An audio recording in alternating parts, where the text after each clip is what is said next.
Good day. Um, Here at the Hood Rat Trap, we're proud to teach people how to get out of the Hood Rat Trap. The Hood Rat Trap being the inability to, how can I say, escape from the hood or progress in your own economic standing. The first concept that I'm going to talk about, most of the stuff is I'm going to speak about this from my head.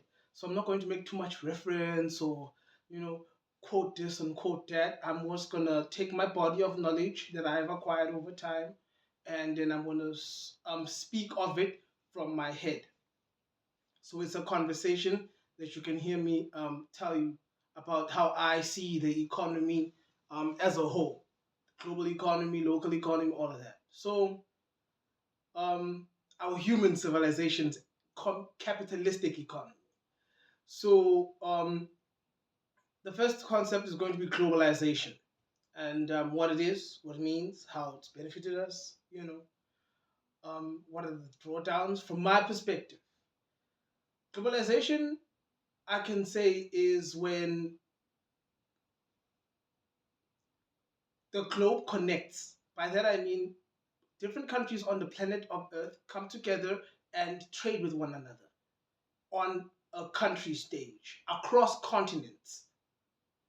So, and efficiently, that is, meaning it's not just connected because of a particular body of water, it's that everyone's connected to everyone else because of a collective um, number of resources that are used for exchange and trade.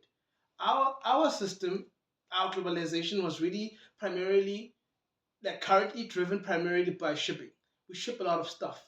The ocean is the biggest tool that we use to get stuff around and why it's cheap things. So that's our globalization. It has a drawback of that your wife, she's not going to be as happy as she used to be back in the day before Instagram.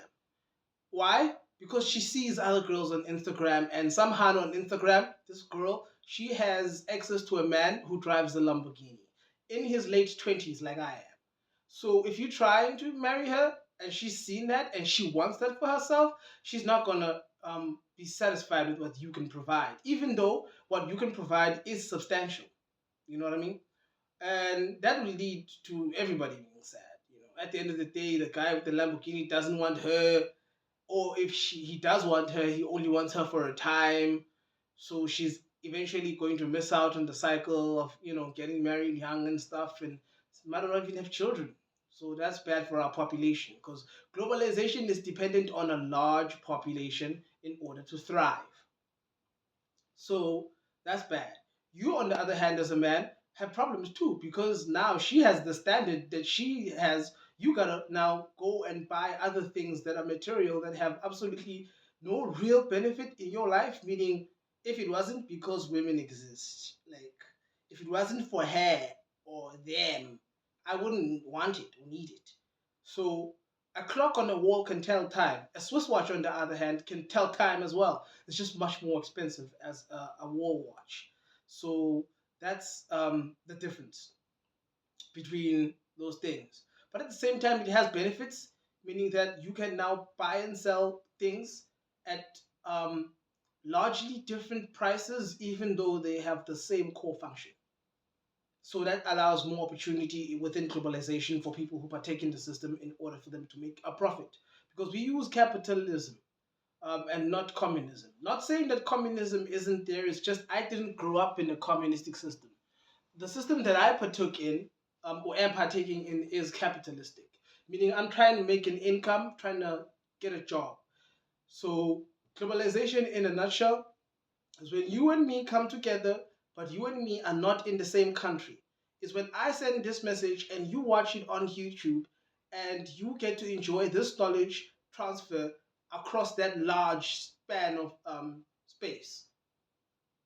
You understand what I mean?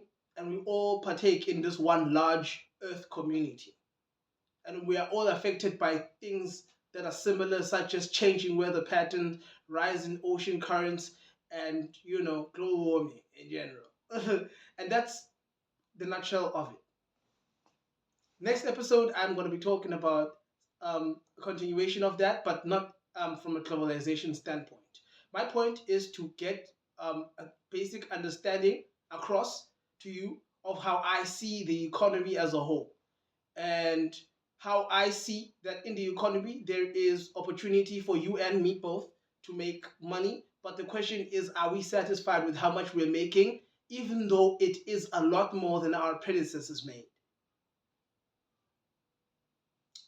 Um, the hood rat trap says by get out of the hood rat trap and don't go to jail. That's one of the best ways not to be in the hood rat trap.